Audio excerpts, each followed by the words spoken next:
शांत होकर मेरी बात जरूर सुनना, और बाद में न्यू कहोगे, बाद में पछताओगे। अब वो छोरा डाडी वाला बढ़िया बात बताओ था, हमने सुनी नहीं। आज शहीद आजम भगत सिंह जी का जन्मदिन है, आप सबको पता है इस बात का। और ये वही समय है जिस समय भगत सिंह जी पैदा हुए थे, इस दुनिया में आए थे। इसी वक्त पे जब भगत सिंह जी का जन्म हुआ, उसी टाइम उनके पिताजी सरदार किशन सिंह, उनके काका जी अजीत सिंह जेल से रिहा होकर घर पर आए थे। और जब वे घर पर आए ना, उसकी दादी बहुत खुश हुई। दादी ने प्यार से बोला, मेरा पुत्र भागा वाला हुआ है। उस भागा वाले शब्द से सरदार जी का नाम भगत सिंह रख दिया। और आप सब ने बहुत सारी गाथाएं सुनी होंगी, आप सब ने यह पढ़ा होगा कोई भगत सिंह था या कोई भगत सिंह है। आप लोगों को एक बात बता दूं, आपकी रूह कांप जाएगी जो जिंदगी इन्होंने काटी है, अगर इनके बारे में सच्चाई सुन लोगे। छोटी सी सच्चाई, भगत सिंह के वे आखिरी 12 घंटे, पूरे जीवन को छोड़ दो, भगत सिंह के आखिरी 12 घंटे कैसे थे आप लोगों के सामने बताता हूं।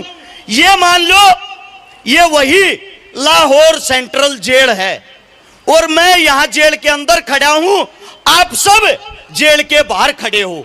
यही नजारा उस दिन जेल के बाहर था, 23 मार्च 1931 को। और जोर की आंधी आती है उस दिन, दोपहर का समय, सब कुछ सुनसान। अचानक से वार्डन चरत सिंह जेल के अंदर भागा हुआ आता है, रोता रोता, आज मेरे भगत सिंह को मार देंगे, वो आज मेरे भगते को मार देंगे। जेल की हर एक कोठड़ी के गेट को बंद कर देता है।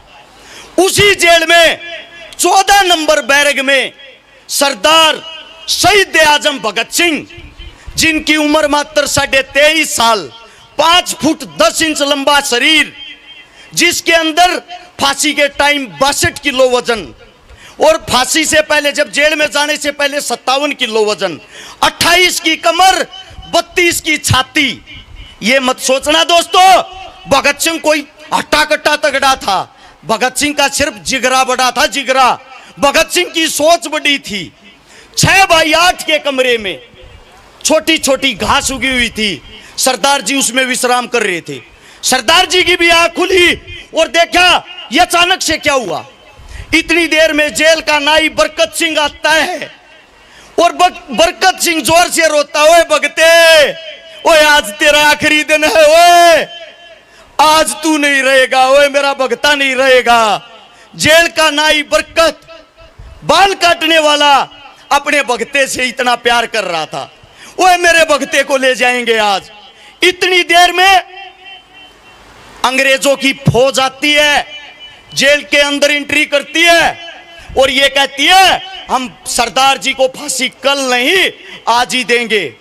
बाहर बहुत ज्यादा पब्लिक जुड़ चुकी है, और अगर भगत सिंह जी कल तक जीवित रहे तो यह इंसान जेल को भी उखाड़ देंगे। जेल के बाहर लाखों आदमियों की भीड़, खतरनाक मंजर। शाम के 4 बजे का टाइम हो गया।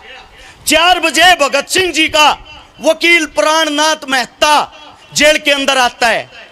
उस भगत सिंह की आंखों में 1% भी कोई मौत का खौफ नहीं था। अपने वकील साहब से पूछता, वकील साहब मेरी किताब लाए। किताबें पढ़ने का बहुत ज्यादा शौकीन सरदार जी, किताब लेते ही पढ़ने बैठ जाता है। प्राणनाथ की आंखों में आंसू थे। इतना निडर, इतना बहादुर लड़का मैंने आज तक अपने जीवन में ना देखा है ना सुना है। वहां बैठकर प्राणनाथ कहता है, भगत सिंह देश के लिए कोई आखिरी बात कहना चाहता है। बिना किताब से मुंह हटाए भगत सिंह ने कहा, साम्राज्यवाद मुर्दाबाद, इंकलाब जिंदाबाद, इंकलाब जिंदाबाद। यह शब्द सुनते ही प्राणनाथ मेहता आगे की तरफ निकल गया। इतनी देर में भगत सिंह की एक आखिरी ख्वाहिश थी दोस्तों। आज मुझे शर्म आती है एक बात बताते हुए, एक जातिवाद का कीड़ा आप लोगों को खा गया, कुचल गया। इसी चीज को खत्म करना चाहता था मेरा भगता। उसी जेल के अंदर जो भगत सिंह की सफाई करता था उसका नाम था बोग्गा। उसको प्यार से कहते थे बोग्गा भंगी, जो एक वाल्मीकि समाज से था। भगत सिंह बोला, रे बोगे तू मेरी सफाई करे, तू मेरा मलमूत्र ठावर है, मेरा ऐसा मन करे, ऐसा दिल करे तने प्यार ते बेबे कह दूं।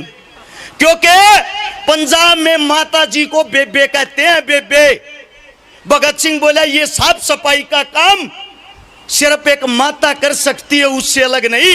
और तू मेरी साफ सफाई करने लग रहा है, तू मेरी बेबे है।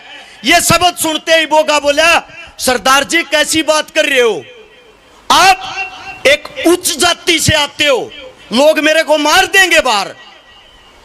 सरदार जी बोला, रे कौन सी उच्च जाति और कौन सी नीच जाति, कौन सी जाति छोटी होती है।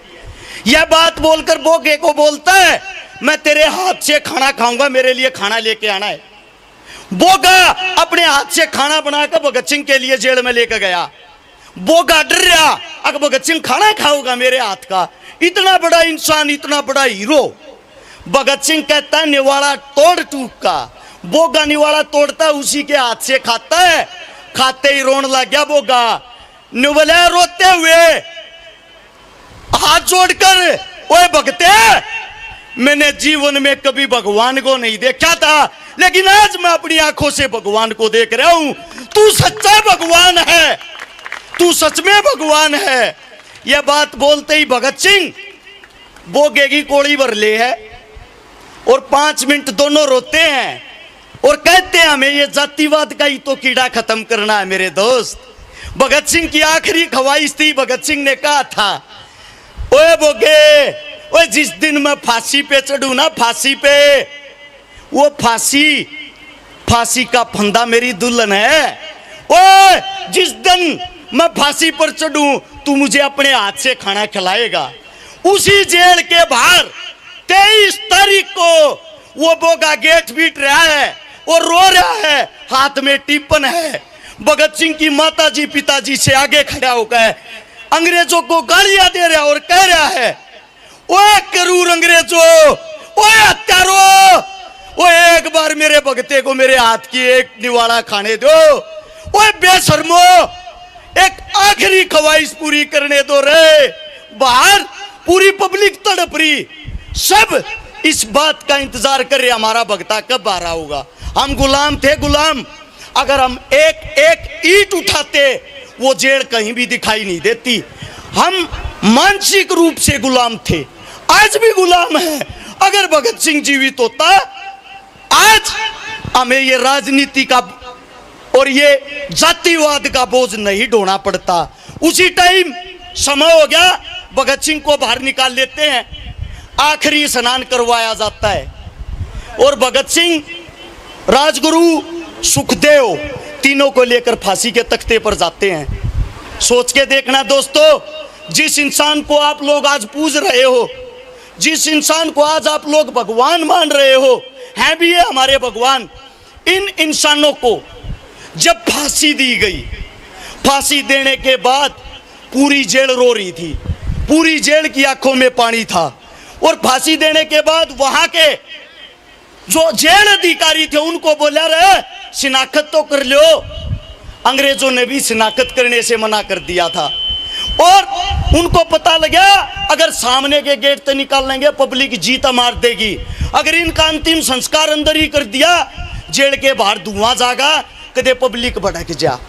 एक ट्रक में टुकड़े टुकड़े करके इन शहीदों के बोटे बोटे करके एक बोरे में डाल के बंद करके खुले ट्रक में फेंक दिया।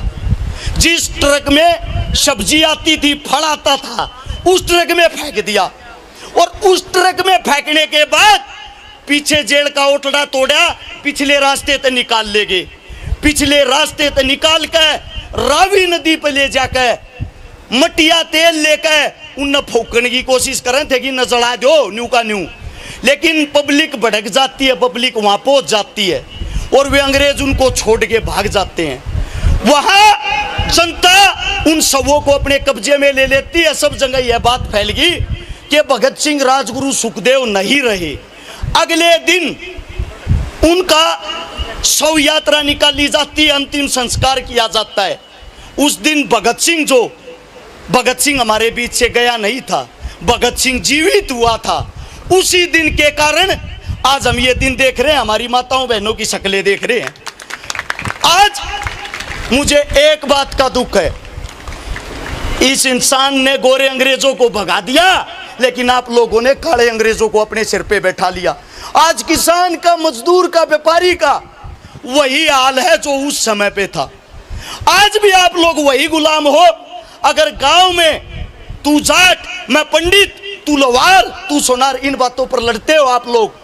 मैं आप लोगों से पूछना चाहता हूं, किसी अस्पताल में इलाज के लिए जाते हो, जब आप मरने वाले हो और आपको ट्रीटमेंट की जरूरत है, डॉक्टर को कभी ये पूछा आपकी जाति क्या है? जब तो आपको ये दिखता कदे मरना जावा तावड़े है, ऑपरेशन करा लिया। डॉक्टर से भी ये पूछा करो, अगर मेरी जाति का तो मेरा ऑपरेशन कर, वरना मत करना।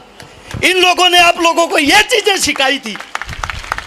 भगत सिंह एक नाम नहीं, एक विचारधारा है। आप भी भगत सिंह हो, आप भी भगत सिंह हो। भगत सिंह एक नहीं, 1000 भी हो सकते हैं, भगत सिंह 1 लाख भी हो सकते हैं, और भगत सिंह 1 करोड़ भी हो सकते हैं। साथियों, अपने अंदर के भगत सिंह को जगाओ। मुझे दुख होता है इनके नामों के पीछे आज भी शहीद का दर्जा नहीं है। इनको आज भी शहीद का दर्जा नहीं है। आप लोगों ने तो लिख दिया बैनर पे शहीद आजम। मैं आप लोगों से पूछना चाहता हूं, किताबें निकाल के देखना, इनके नामों के आगे आतंकवादी शब्द लगा रखा है। आतंकवादी।